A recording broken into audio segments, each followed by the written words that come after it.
Hi, everyone. Thanks so much for joining us this week. I'm your host, Reedy Dukes, and it feels a little surreal, granted how much I've had my seatbelt buckled deep diving into cult content over the last few months, to be sitting down today with our special guest, Sarah Edmondson. Sarah, Vancouver-based professional actor and voiceover artist, was introduced to NXIVM in 2005 at age 27, when NXIVM, a personal and professional development company, promised to provide the tools and insight Sarah needed to reach her potential. She was intrigued. Over the 12 years that she dedicated to the organization, she went from student to coach and eventually operated her own NXIVM center in Vancouver. Questions kept coming up about the organization's rules and practices, which came to a head in 2017 when she accepted an invitation from her best friend within NXIVM to join DOS, a secret sisterhood, not knowing what eventually would unfold. In 2019, Sarah co-published Scarred, the true story of how I escaped NXIVM, the cult that bound my life. In this tell-all memoir, she shares her story from the moment she takes her first seminar to her harrowing fight to get out of NXIVM, collaborate with the FBI, help others, and ultimately heal herself. Sarah's full story as a whistleblower is featured in the CBC podcast Uncover, Escaping NXIVM, downloaded over 25 million times, in The Vow, the critically acclaimed HBO documentary series on NXIVM. Now with the launch of her own podcast, A Little Bit Culty, Sarah is keeping the conversation going by exploring the fads, beliefs, and trends that blur the line between devotion and dysfunction. Co-hosted by her husband and fellow NXIVM whistleblower Anthony Nippy Ames, the podcast is part conversational coffee date and part deep dive. While there is nothing small about Sarah's cult experience, A Little Bit Culty is grounded in her mission to help people understand, heal from, and avoid abusive situations, one little red flag at a time. Besides her work as an actor and podcaster, she makes time to attend conferences and events around the world as a speaker, host, and cult recovery advocate. Her TED Talk, How to Spot a Cult, is featured on TED.com.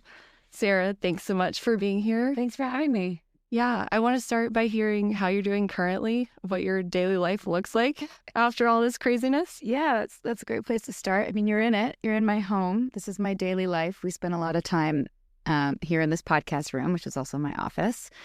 And I have got 2 kids, and they fill my life with sports and joy. And they keep me kind of sane. I think if I was focused all the time on cult stuff and cult recovery, it might be a little too dark, but it's a good balance. I feel like I've finally settled into living here in Atlanta versus just setting up my life, especially now that I found a great yoga studio. And Nippy and I are actually writing a second book about everything we've learned since starting the podcast. The book you mentioned in the bio, the Scarred, How I Escaped NXIVM, is really my memoir of getting in and getting out. And I've learned so much in the 7 years since leaving. So that's what I'm most excited about right now. Okay, so you've been in Atlanta for how long? Going in my 3rd year. Okay. Yeah. And you've been practicing yoga since you got here. Were you practicing yoga before you got to Atlanta? Yeah, I was thinking about that before this podcast. I've been practicing yoga since the mid-90s. Okay. Yeah, so for a long time, probably before you were born. By the look of your skin, I mean, you're going to get 93. 93. That's exactly when I started practicing yoga. Okay. That's so funny. 93, I was in a program called Trek in Vancouver, which is like an outdoor education program. And I had this super hippie man teacher named Brian with a man bun. And he had us doing like sunrise salutations before and after the kayaking trip that we went on. And that's my first foray. I remember like standing on a beautiful, my early experiences of yoga are really lovely, thanks to Brian. And that would have been, I was 15 or 16.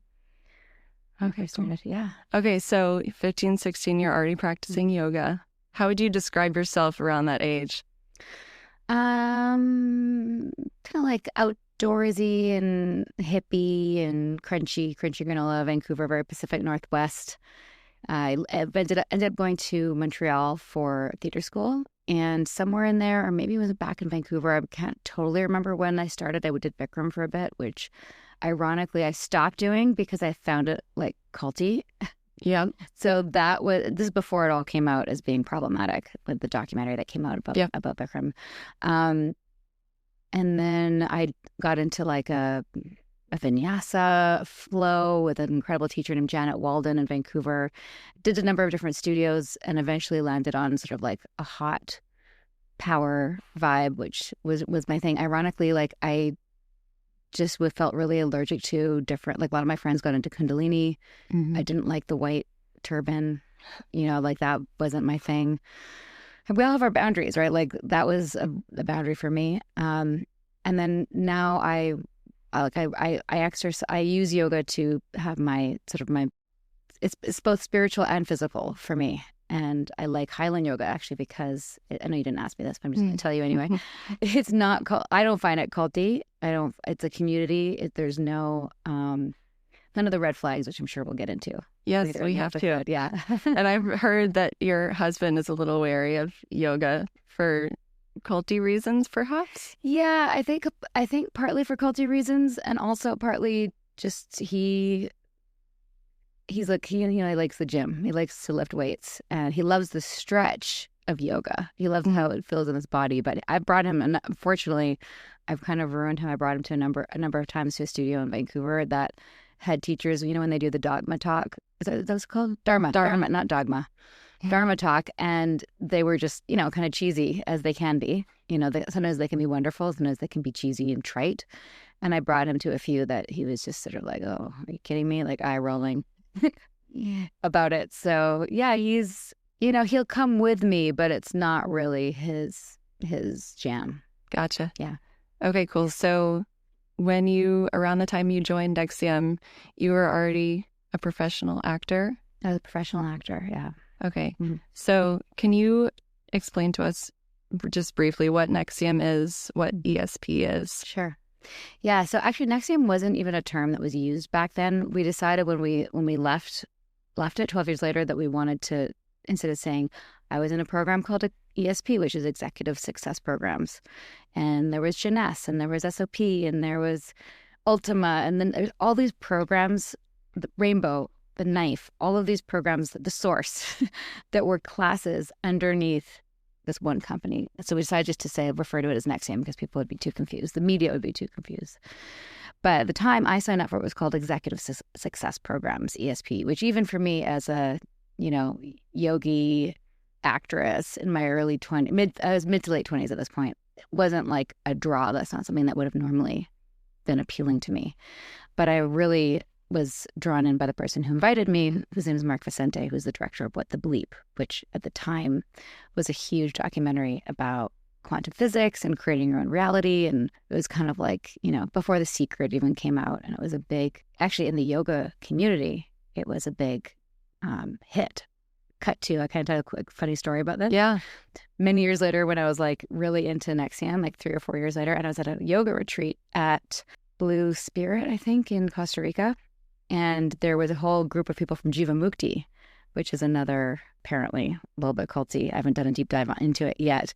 And they found out that we were doing a program that was introduced to us by What the Bleep director. And we found out that they watched that movie as part of their curriculum in the teacher training at Jivamukti. So we were trying to recruit them, and they were trying to recruit us. I did like their prenatal program in New York, sidebar. I'm going to tell all my yoga stories here because I don't normally get to talk about that. I think with our teacher training, we had to watch the Bikram documentary as like a... What not to do? What not to do. Yeah. Good. I'm grateful for that. Yeah. So they hooked you, if I remember correctly, by the first 5-day Yeah.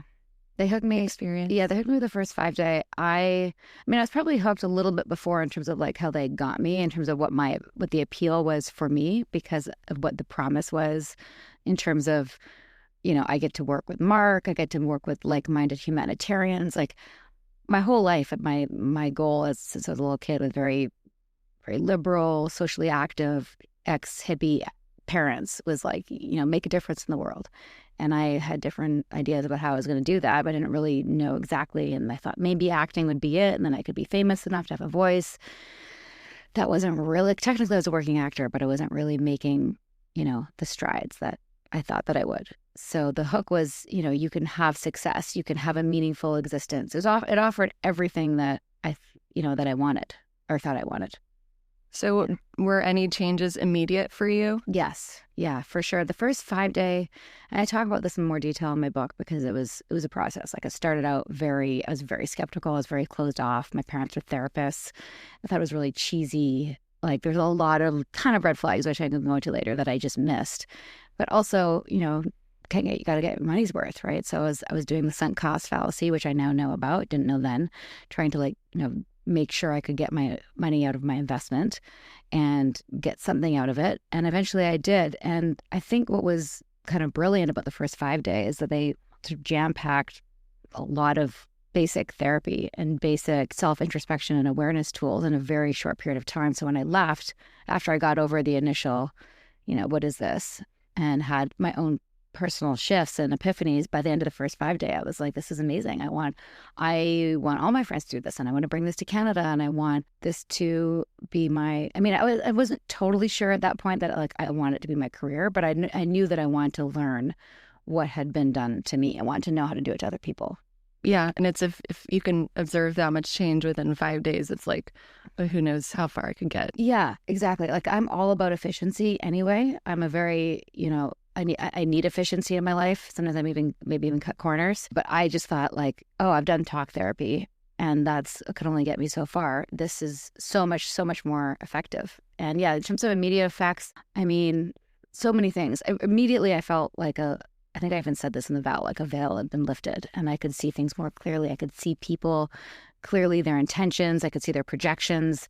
I immediately just felt like things that would normally trigger me wouldn't. I was more, in the what is, in the present moment versus spiraling into what I thought people thought or what could happen or suffering or worrying about the future or obsessing over the past. I was just very in the moment. And that was huge for me. Somebody who had chronic insomnia and anxiety and interpersonal challenges, as well as goals, personal goals that weren't being fulfilled and relationship goals. So all of these things were being addressed in a very short period of time. Yeah. If I was sitting here and told you about my 5 day, you would be like, "I'd sign me up." Right. Which is why I was a good recruiter, because I had such personal shifts and people around me saw that. I was on fire. I was like, this is the best thing ever. And I was already that kind of person anyway. I'm sure I brought tons of people to the yoga studio I was in. I was getting people into whatever I was into at the time, whether it was green juice or, the new pants from Lululemon, whatever it was, I was a proponent of it. So were you aware early on of the ranking system? Because there was a pretty specific ranking system, and that's kind of what it was all about, right? Yeah. And at first, again, that was a big red flag for me too. And I didn't like it. The very first day, after 2 classes, they introduce a ranking system and they say right from the beginning, this might be uncomfortable for you. And that's good because it means that there's some issues within you about measurement and authority. And we're here to talk about those things. And if you can't even, if you're having an emotional reaction about a piece of fabric, don't you think that's something you want to work on? And I'm like, of course we do. That was sort of how everything was preempted. You're here to grow. And if you're reactive, if you're having an emotional reaction, let's look at that thing, which in theory is a good concept, but they weren't really being honest about what the ranking system was and what it would be used for, and I can get into that. But how they laid it out, it was like karate or judo or taekwondo. Any martial arts has a ranking system. And in theory, that is actually a really good thing. And I still think it is a good thing if it is used as intended and not with any power abuse. But if you are starting somewhere, you need to get somewhere else to take the next steps to get there and have those steps be measurable and be able to be evaluated by somebody else in a scientific and replicatable, objective way. That's great. And they were saying that they were applying that to your introspection, right? Which is where it got muddy. And they were saying they had a way to measure it. It was the only tool set in the world that was able to do that. Yeah, so there's so much, and I'm so curious how much actual science is behind some of these concepts and how much of it is a mix of and we haven't gotten into who Keith Raniere is yet, but how much of this was Keith Raniere wanting to distribute his ideas and ideals? Yeah, well, a lot of it was he just, I think, studied. It's almost like he went into a spiritual bookstore and took from the best of all the different teachers that were already out there, a little bit of Tony Robbins, a little Eckhart Tolle, a little bit of David Hawkins. I have not read this book, but Nippy's read a book. I think it's called Power versus Force, and he's reading it going, holy shit, this is Keith directly stole almost verbatim this paragraph and put it in his curriculum. So he just repackaged a bunch of things that already had been proven and said it was his own. But he was definitely presenting something that was valuable and could give people big shifts, but in the interim also putting in his own beliefs around the world. So there was like a very subtle and slow indoctrination into his worldview. So in the early days, were you aware of Keith? Yes. That he was the leader? I was aware of him for my first 5 day because he was talked about. And after every class, we would, just like in martial arts, by the way, and my son is doing jiu-jitsu right now, and I know this. They clap, they bow, they say thank you to the dojo, to the leader. I forget the name, and it's like the sensei or whatever. So we would say thank you, Vanguard, which was his name, Keith, but we called him Vanguard in the school setting, which means leader of a philosophical movement. So again, when people are like, whoa, I'm uncomfortable with that, I said, well, that's what Vanguard means. We're just acknowledging what he's built. If you don't want to do that, then you may have issues with tribute. And like, you don't want to have issues with tribute. So it always gets pushed back on you. Exactly. Yeah. Something I would later refer to as the NXIVM flip, or the internal gaslighting. The gaslighting. Yeah, absolutely. Into it. Yeah. So can you describe the switch from when you started recruiting?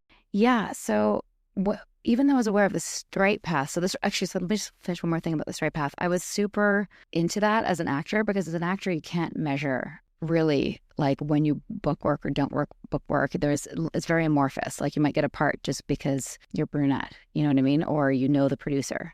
Even though I was resistant at first to the straight path, eventually I really liked it. It's like, oh, if I do this, this, and this, and I get to the next level. And I had notoriously, as a person in my life, not like finished my swim courses and done karate for like 3 weeks and then stopped because it was too hard. I'd never really done anything that required measurement for me to see how I'd compare it against other people, and was sort of, there's a term in NXIVM or in ESP was called sequitur, which is like, you never get the data. You never find out actually who you are and what you can be. Like a sequitur in your world might be like, oh, I could be a yoga teacher, but like I just don't want to do teacher training. No, you don't know if you could be a yoga teacher because you've never done the work, right? You've never been assessed.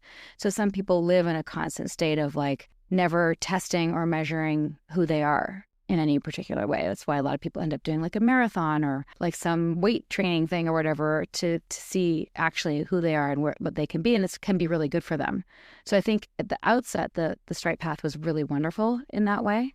And I embraced it. And then at the same time, because I was recruiting so many people, they're like, well, if you want to keep doing this, and I did, and it costs more money, then you can recruit people and use the commissions to keep taking classes. So because I was already telling people, I was like, well, sure, show me how to do that. And all I really had to do is introduce them to somebody who was skilled at sales. I didn't even have to do anything. I didn't have to sign them up. So I did that, and I referred so many people. And every time I went back to Albany, I'd bring more and more people. Unfortunately, a lot of my friends, being a young actress, were also other young actresses, many of them very pretty. And I didn't really understand at the time how exciting that was for especially Keith for me to be, this new pipeline for them, unfortunately. So there was sort of like a prototype of people you were recruiting, and did you even know that? No, it's just my circle of friends. Yeah. Yeah. It was, but then later when I look back, I'm like, oh, they were clearly thrilled that I was bringing these, right, early to mid 20s young women. Yeah. So you're living in Vancouver the whole time, and I know NXIVM opened centers kind of around the world. I'm not sure when, but it was based in Albany, New York. It's based in Albany, New York. So by the time I joined, there was a few in Mexico City, Monterrey, later Guadalajara, Leon. There was one in New York City. I was going part-time to the one in Tacoma, which is just south of Seattle, which is so without traffic is about a 3.5-hour drive from Vancouver. I was going there almost every weekend, and then every now and then going back to Albany for higher level trainings. Eventually, like it slowly worked into that schedule. It wasn't like immediate, but yeah, back and forth every few months to New York. And what was your main goal with going up in the ranks? Well, I wanted to become a proctor. So if I could be a proctor, most people, like 1 in 10 students who take the curriculum would want to become a coach, and 1 in 10 of those become a proctor. So not many people got to proctor. And they said, well, if you want to have a career in NXIVM and in ESP, you have to be a proctor. And at that point, you can earn 10% of all of the people that you bring in. And that's your salary, essentially. So it was a commission-based salary. And on top of that, if you wanted to become a teacher, so they're just like, I've never done a yoga teacher training. You had to train to be a head trainer, and then you could also earn another commission by teaching the programs. And to do that, you had to go to another measurement system to learn how to be an EMP, which is the we haven't talked about this, the exploration of meaning, which is the sort of like psychological conversation you have with a therapist or a coach that sort of break apart a stimulus response pattern, like a reaction pattern that you have to something. Like, for example, because I'm guessing some yoga students will be listening to this, like every time I'm asked to speak as a yoga teacher, I get nervous. Like that would be a stimulus response pattern that a yoga teacher would need to break if they wanted to be a good teacher, right? Or I still have this. I can't go into a handstand without a wall in front of me because I'm nervous, right? Like, so that's why I'm always practicing at the front of the room. Mm-hmm. That's like a nervous reaction. So that's something you could EM. Anyway, my point being is that there was a measurement path for learning to be an EMP, and you had to be an EMP to be a head trainer. So there was all these like measurement systems within that seemed very measurable at first, but then I realized that the goalpost kept moving. Yeah. Like imagine, are you a teacher as well? Yeah. Yeah. So imagine taking your teacher training, and then when you're done, then saying you're going to have to do this other teacher training for like $2,000. And then you do that, and they're like, well, we decided that everyone is not doing it right, and we have to start you all from the beginning. Yeah, I mean, you'd probably be like, fuck that. If you were fully immersed in this, you'd invested all your money, and everyone around you had said, be careful, and you were a bit stubborn, you might say, okay, I'll do it. And I remember you explained this really well in Scarred, the book, how it was like you thought it was merit-based, so you kept recruiting, and you kept thinking you got to the next level, and then they would push it on you and be like, you have control issues. Yeah, exactly. Yeah. And how did you respond to that? I hated it. I was so furious, but I also knew that I was still being what they called controlling. And now I've actually realized I do have like very low-grade OCD, and there's just certain things I need to do to like be okay in my body. But they were trying to get rid of that with me, but also a lot of that was also what was making me successful. So it was very hypocritical and nonsensical, which is very much like, since leaving, what I see a lot of cults do. They give sort of mixed messages like, you know, oh, you're being indulgent, for example, you need to lose weight. And so then you have to lose weight, and then you lose weight, and now you're garnering too much attention from your body, and you're being prideful. Like, you can't win, right? So I felt that way internally. You asked me a question earlier, and I feel like I tangented and didn't answer it. You asked me, your goal is to be a proctor. Oh, yeah, my goal was to be a proctor. Yeah, so my goal was to be a center owner. I wanted to open a center in Vancouver, but to do that, I had to be a proctor. Like, basically, to do business with the company, you had to be a proctor. And I hustled really, really hard to be a proctor, and it took me a long time to get there, but I did it. You were their top recruiter at one point, right? At one point I was, yeah. I mean, they were always changing that. And by the way, the only female, interestingly enough, there's all these men in the company. And when I got to be top salesperson briefly, like it, fluctuated month to month. But when I was the top salesperson, it was almost like underplayed. It was weird. It was like a weird sort of internal sexism. I don't know. Yeah. And okay, so I have a thought about stimulus response. Yes. So we'll just go there first. Because they kind of claimed, and I'm thinking Nancy Salzman, to cure Tourette's. And it's kind of wild in the documentary, how they basically fixed these individuals' symptoms within how short of a span of time for some of them? I can't remember, but okay. Some had really good results within a couple of hours. Other people was weeks or months, and some people years. And that's related to the whole stimulus response and cutting that, basically? I think so. I don't really know for sure what they did there. I think there's a couple people that it was different for. I think some people's Tourette's were worse, and some people had more basically fear around not ticking, and they wanted to like get it right. This is what I've heard from the people who went through it. They had the Tourette's. Nancy helped them realize that they basically had an impulse to tick, and they could kind of like learn to sit on the impulse and not indulge it. It's like I'm sure it's similar as what I imagine, like meditating. You're not supposed to move, and then you have like an itch, and you want to itch it, and you want to itch it. And you like, if you just don't try to not itch it, you don't itch it. But for the people with Tourette's, they would have to itch it. Does that make sense? Yeah. And do you think the fact that they healed, quote unquote, these people from their illness or disorder, do you think that somehow yielded like this sense of loyalty to the organization? Yes. Yeah, absolutely. Because there is actually one person who's still loyal to Keith out there. Yeah. I forget his name. Mark Elliott. Yeah. Yeah. He's still loyal, and he thinks, I mean, sadly, I understand his point of view, because his Tourette's does seem to have been legitimately cured. Like long term. Long term, yeah. And I have theories around that. I think, like, personally, I don't know for sure, but a lot of it, I think, for him growing up was like attention getting, and then like maybe neurological, because Tourette's is a neurological disorder. And I think some people also get attention from it. I think once he addressed the attention, he was able to override the impulse. I think, I don't know, I'm not a scientist, but I think for him to admit, like, oh, Keith's not a good person, and I bet on the wrong horse. Maybe he's worried that his Tourette's will come back. I don't know. Yeah, I totally get it. And fear, I feel like, is such an underlying theme in all of the teachings. And if I remember correctly, it's like fear is always bad, and you should always resist fear. Or how would you describe how they framed fear? Fear was a lack of data. That was what they said. If you're scared of something, you don't have the data. You need to get the data, which doesn't really actually make any sense. Yeah, and what's problematic about that? Because there's some things that you should have fear about. Yeah, like some of these people. Yeah.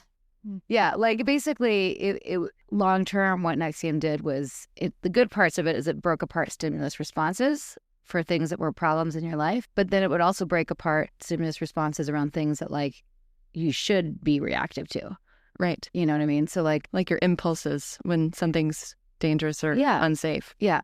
Like, one of the metaphors they used to use, I think this is in my book, is that when you're driving a car and the light comes on saying there's like a problem with the oil or problem with the gas, right? That's an indicator of something wrong happening.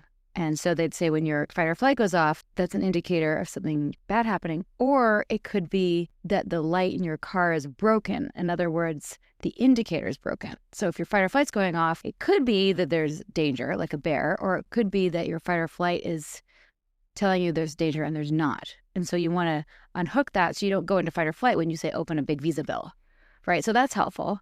But if someone's saying to me, hey, you need to get a brand, and I'm going, I don't want that, then they could technically EM me until I'm okay with it, right? Right, because so much of that is true. Mm-hmm.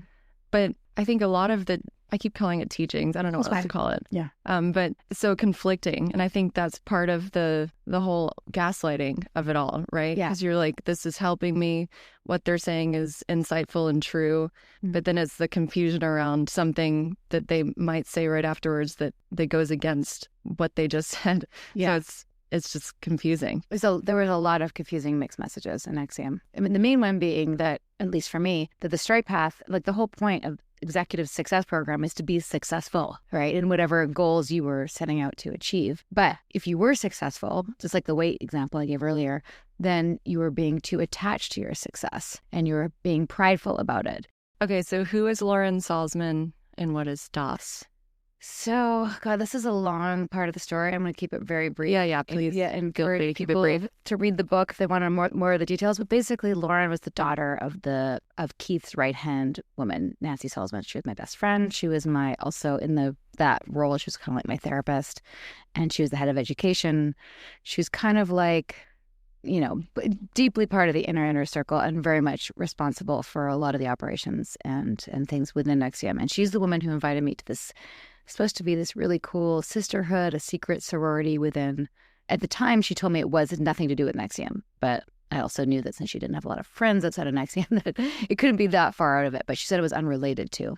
And it turned out to be, this is such a long story. So very briefly, I signed up for it because it was supposed to be my growth at the next level. And I'd kind of stagnated on the straight path and was unhappy with a lot of things and really wanted to jumpstart my growth. And I really just wanted the opportunity to work closely with her. Like, if you can think of the most exciting mentor in your life that is doing all the things that you want to do and invites you to join something that sounds a little weird and risque and you trust them, that's what I did. And it turned out to be none of those things. It was supposed to be also for women, by women.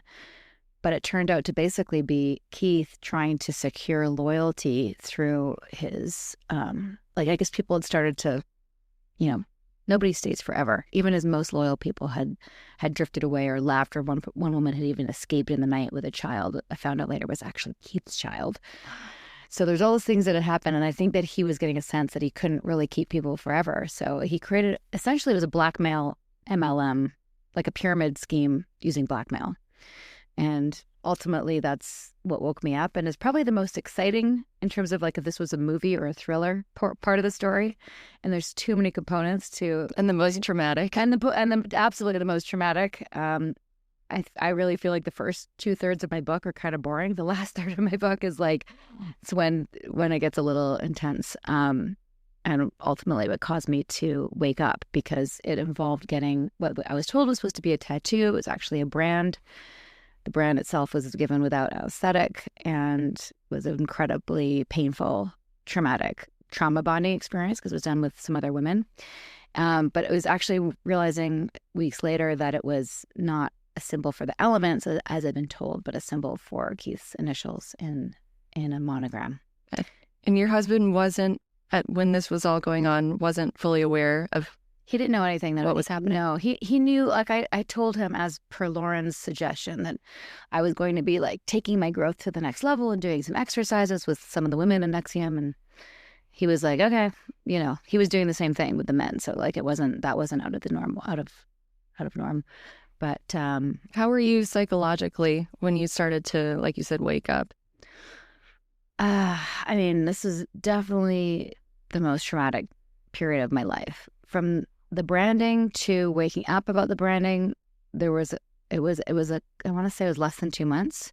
I was still traumatized from the branding, but trying to make it work in my mind, and at the same time trying to figure out how to like extradite, pull out of this situation, which is one thing I talk about this a little bit on our podcast. I loved The Vow. They did a great service to us by really showing how these things happen, how people can get pulled into something good, and how you get gaslit, all the things. The challenge with it is you don't see the order really of events, and why I think the book and The Vow is a good combo, because The Vow makes it look like Bonnie woke up first, then Mark, and then he pulled me out. But by the time Mark told me, I was already like deeply having doubts and for sure wanted out of DOS. I didn't have all the puzzle pieces together about how bad NXIVM was. So in that way, it was a slow wake up. But as soon as I figured out that it was his initials, and Mark and I had a conversation, and he told me what he knew about DOS, which was because I was in Albany, I was in Vancouver still, that women were being recruited into something that involved sex with Keith. So that's where things like, we go back to the Bikram documentary, we go back to, I don't know if you've watched Breath of Fire. Yes, watched it recently. Yes. A lot of us did. Yeah, in the yoga world. I bet. Yeah, it all, I'm so curious. I have a number of yoga friends, yoga teacher friends who still practice some Kundalini, and I'm like, have you seen the documentary? I don't know if I could do that. Like, I would just want to just throw it all out, but I know that there's so many exercises that they love and that they're attached to, which is, separate conversation. But my point being is that all of it always comes down to, some faux guru wanting to have loads of sex with tons of young women. Like, what the fuck? With their magic penis. Right, exactly. The Bikram guy, I think he said something like, my sperm's worth $1 million or something. Yeah. So did you want to confide in Nippy about what was going on and couldn't? Yes. Yeah, no, I wanted to very much. I'd taken a vow with this vow of obedience, which I've also found out is in a lot of other yogic and spiritual paths, is you take a vow of obedience to your guru, which is, I'll just cut to the chase for a second, a huge red flag. Red flag. Yeah. Like, who does that? Like, why do you need to, like, why it's more than marriage? Why are you marrying your guru? Like, basically that's a way of saying, I'm committed. I'm going to do the work. I'm not going to stray off this path no matter what. Like, there's no way out. And it's like a weird way of getting consent before you actually know what's going to happen. Yeah. Well, and this is also something that Osho did. I don't know if you saw Wild Wild Country. Yeah. Right. So part of his commitment to his acolytes was you have to surrender, which basically means you have to say yes to everything. And that meant, like, women younger than you were getting sterilized so he could fuck them without, sorry, can I swear on this? Yeah. Okay. Without them getting pregnant. So yeah, it's anything where you're committing forever without any safe word. Like in BDSM, you have a safe word if it's too far, if it's too painful. If you there's no way to express that, then that's not consensual and that's not safe. It's completely toxic and it can lead to egregious abuses of power. So what are some other abuse red flags that you came across in your experience that you think could translate into, say, someone in like an abusive relationship? Including, like, you're talking about like a relationship or yoga too, or everything? Yoga too, Yeah. like relationship with a teacher, Yeah. or someone in power? Yeah. A lot of things, actually. So I'd say the first thing, like when I think sort of like back to the order of events, the first thing is like before I even went to my 5-day, I was pressured to sign up because there was a discount. Now, I'm not saying all sales is culty, but it also is, it is a little manipulative to like hook into someone's desire to save money. And I certainly love a sale, right? That in and of itself isn't a problem. It's just like, I was pressured. I was like, I don't know if I can do this right now. I'm, an actress living in a basement suite. My rent is like $400 a month. And you want me to spend $2,000 on 5 days? Like, that was a lot of money. And I was pressured with my values used against me to commit. And also a little bit of FOMO, like a little bit of, scarcity mentality. Like, this could be your only opportunity. And, what if, because my boyfriend at the time, not my husband now, my boyfriend at the time was going to do it anyway. Like, what if he grows and you don't? Like, that's fear mentality. So even just that kind of pressure, there was a lot of boundary crossing right from the beginning. And then when I got there, they said that like I said, they preempted, you're going to feel uncomfortable. So if you're feeling uncomfortable, that means that you're growing. So this is a really big challenge. And I think about it a lot. And even to this day, I hear it in the Dharma talks where a teacher will say, like, we're going to push through our comfort zones. It's a fine line. If you're uncomfortable with something, is it because you haven't done it before and you just need to learn? Or you're uncomfortable with something because it's going against a boundary for you? How do you know the difference? Yeah, and how do you ever trust your gut when you need to? If you're being told, don't trust your gut. Basically not to. Yeah, we were being told, don't trust your gut because your gut is faulty. Your gut is the faulty light on the car. And then it's like, and I'm actually thinking for you, or I'm like your leader. Yeah. So turn to me. Is it like that? Yeah.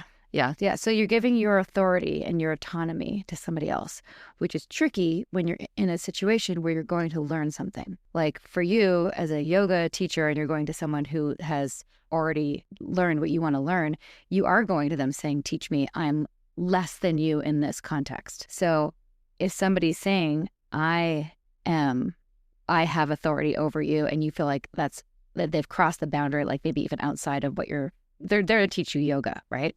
If they're crossing outside of that realm, or if they're teaching you something, or like using that authority to get you to do something else outside of it, or if they're saying, this is, and I mean, any teacher outside of yoga, any modality that says that their path, especially in religion, is the way or the only way, that's a big red flag for me. Yes. You need, and also for you as a student in those contexts, or even the relationship, anything, to need to be able to say, I don't feel safe here, or ask questions, or be able to have a dialogue without it being turned back on you. And I also think in the yoga and spiritual world, it's so easy to take advantage of followers. A lot of people turn to yoga after they've been through the biggest trauma in their life and they're looking to heal. And for a teacher to, and I'm not saying I've experienced this, but it happens all the time everywhere.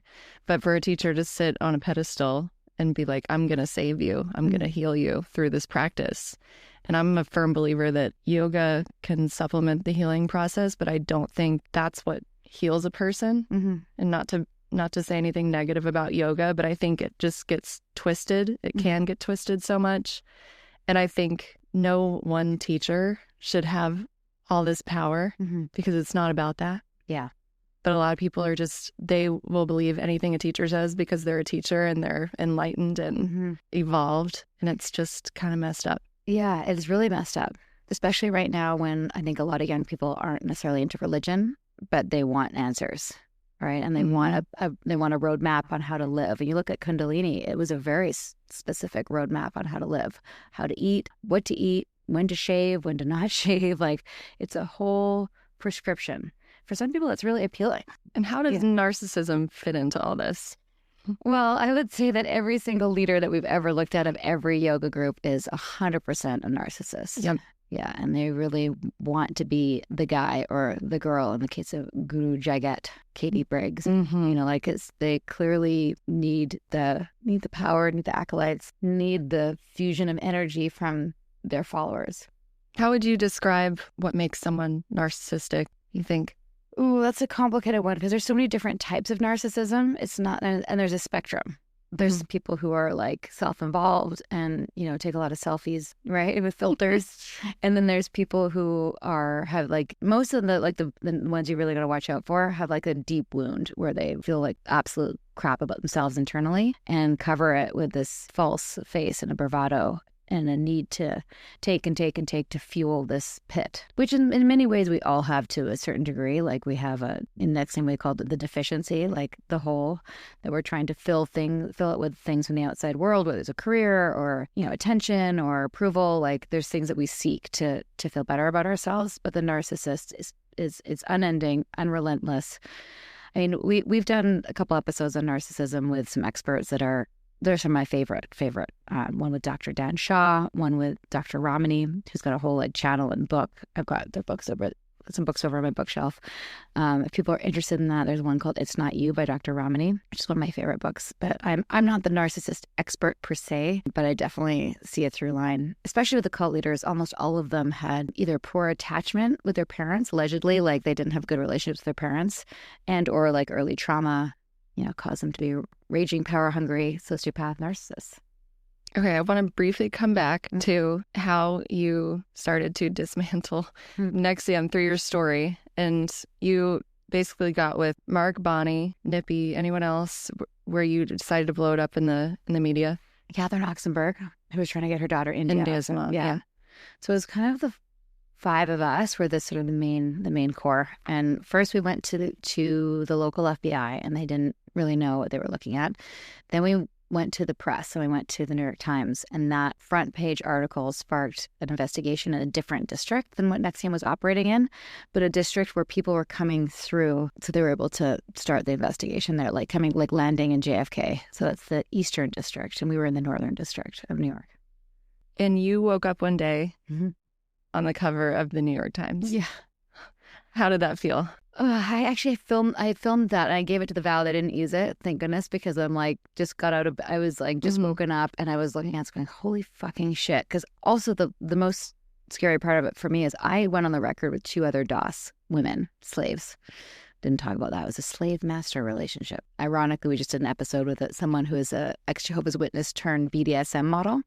And she was talking about how, master-slave is a dynamic in BDSM all the time. I think Keith had a kink, was into kink, and he thought this would be funny if he put this in his... I even said it's like, did you ever read, not Diary of a Yogi, something of a Yogi, Life of a Yogi? It's basically, it's about the guru-disciple relationship. Okay. So even when Lauren was explaining to me master slave, it's like, coach, coachee, guru, disciple. It's just like, I'm guiding you, right? But master slave, casual. Yeah, no big deal. Not really. It's a game. It's like, we're in university, we're in a sorority, and it's like hazing. Like, you're my master. Okay, I'll go get you your remote. You know what I mean? But it was definitely not intended to be that way. Anyway, you asked me a question, which was... You wake up and you're on the front page of the New York Times. So here's all these things, like women branded in a secret sorority. And it was very not emotional. It was very data driven. It was very fact. And the two women that I was with had been on the record with, one of them changed her mind at the last minute, and the other one, they cut the story for length. So it was just me, and they talked about Mark and Bonnie and stuff. In terms of being a branded DOS slave, I was the only one. And that was very traumatic and scary. And, a lot of the comments were unkind, but it fueled, the roller coaster of things that happened after that. So it didn't matter. And I just think, if you are fresh out of a trauma that severe, it's really hard to even say it out loud. And you're on stage in front of the country telling your story. And where were you at? Were you even healing yet at that point? Were you going to a therapist? Were you just all in on this goal of stopping this stuff from going on? Yeah, there's a couple of things were happening simultaneously. I was healing while talking, and then I think I started therapy shortly after. I don't really know. It was kind of happened in waves. I'd get some therapy. I'd go do 2020. 2020 flew me down to Los Angeles. Another program flew me to New York to speak with a bunch of other cult survivors. And so it was Like I'd talk, I would get therapy, I would do body work. I was sort of doing it all at once. But I don't think I actually fully embarked on the healing journey until 2 years later when I was pregnant with my second child. It's on the wall behind you, that little baby. Oh, that's Ace. Yeah, when he came, when I was pregnant with him, I was actually supposed to do a TED Talk then, and I stopped that trajectory because like I can't be on stage with this baby inside me. Like I have to do more, like I have to be more careful about what I say yes to.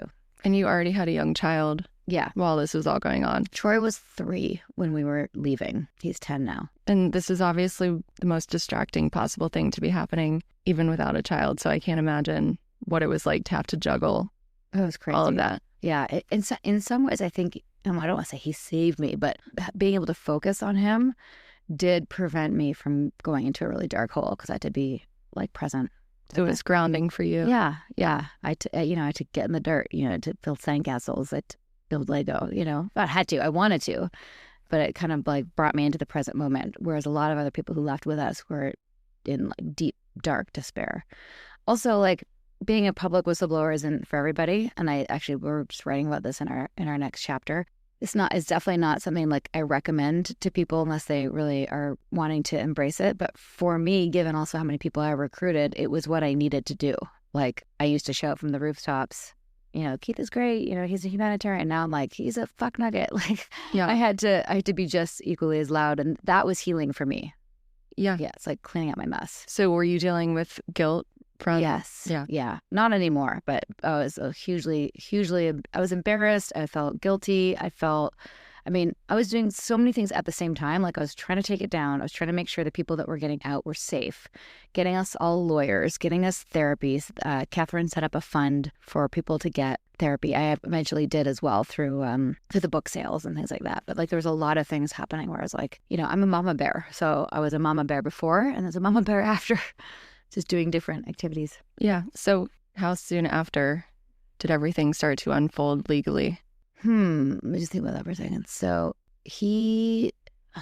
my sense of time is really off. So the press was in 2017. I think he was extradited in March from like a few months later from Mexico. Okay. And then the trial was my husband remember all these dates. I don't remember it very well. In the summer of 19 is when he was sentenced. And actually that makes sense because as Ace was born.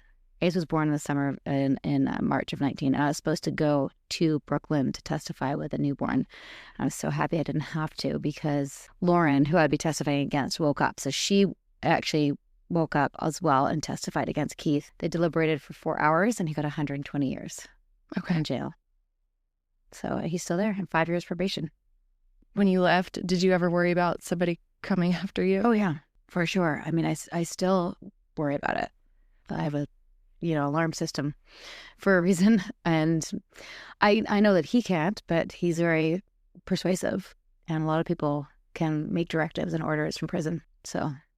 But would you say you and Nippy and the whole crew are getting overwhelming support from as it becomes more public? Oh, yeah. Yeah. Has there been any weird pushback? No, I mean, at the beginning, there was, if people don't know the whole story and they just look at me doing my thing, they might say something like, you were a recruiter, you should be in jail too, or something like that.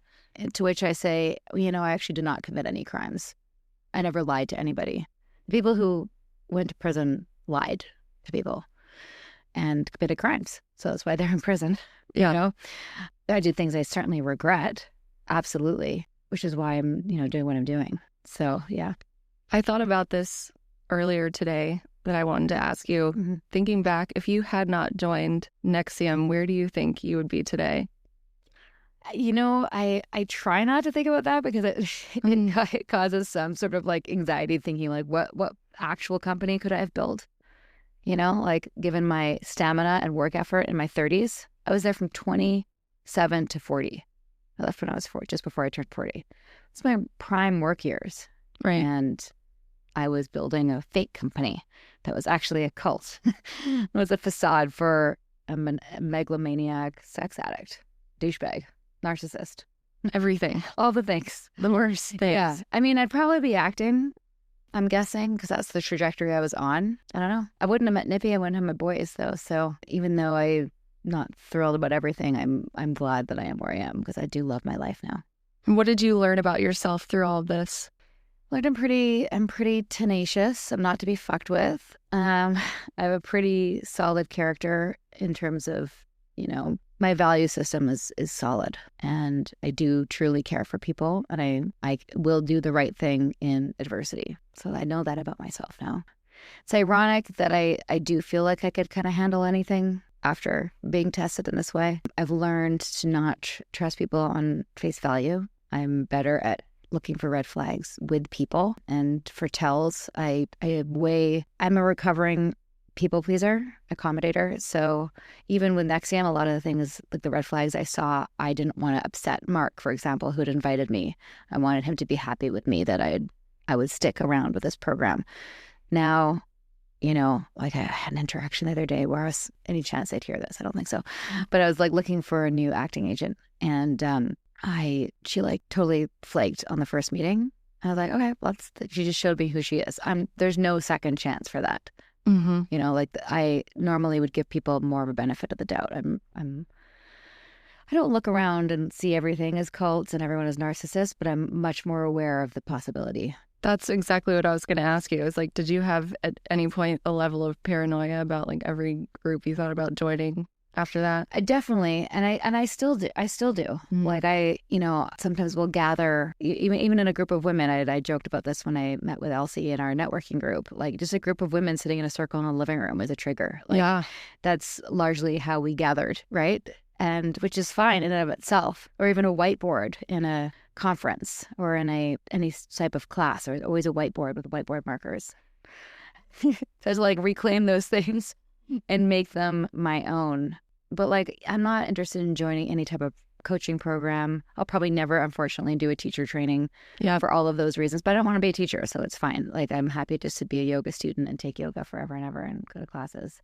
That's the best. I guess the best part is being a student. Really is. Yeah. So what are some red flags in a yoga studio or in a yoga teacher, you think? For me, with a yoga teacher is anyone who's like really high on themselves, or like it has a lot of sort of student adulation, like students just gushing over them, or like, fawning over them, giving them presents. Really bothers me. Yeah, get like that kind of attention and affection, like of respect. Like I always thank my teacher, but like any sort of excessive praise, being up on anything higher is, I think, a problem. Like a pedestal or like the actual stage, unless you need to be doing that to teach a certain thing, maybe that's different. But it's like any one of those things, someone could listen to that and go like, well, I've been to a course with a perfectly good person, and that person was not. I'm not saying the stage is for sure a thing. It's just something to be aware of. You know what I mean? Yeah, and it can be figurative too, I think. Yeah. The stage, metaphorical or figurative. Yeah. Or metaphorical. Yeah, metaphorical, figurative. Like it doesn't, it's more like how is this person being treated? In a class, anyone talking about like this is the best or the only, I think it's always important to try different things. And if someone's, generally yoga is, if anything, the cultiest part is that it's a community, and that's not necessarily a problem. It's like, is the community safe? Can you leave the community? Could you go and take another type of training without being like shamed or shunned or feeling like you're not being like loyal or something? Can you express a concern? Like, can I say, I'm not sure if this is a way we need, like, this is something we need to, and that gets flipped back on you as like, well, I think that you're actually just being reactive, or you're being, my case, controlling. That's a red flag. Like, can you give feedback and can it be taken? And is there checks and balances? Like, if someone has ultimate authority over everything and there's nobody that can say, I don't think that's a good idea. Like when you look at really famous people, for example, they have a whole team around them that's just yes people. There's nobody keeping them in check. That's a problem. Totally. Yeah. I think that it's really important to have boundaries. I think a lot of people with yoga go all in and only have yoga friends and try to befriend their yoga teacher, and that becomes their whole entire life. Yeah. And it's like, no bond will ever be as close to my community members with yoga who are on the same spiritual path as me. Yeah.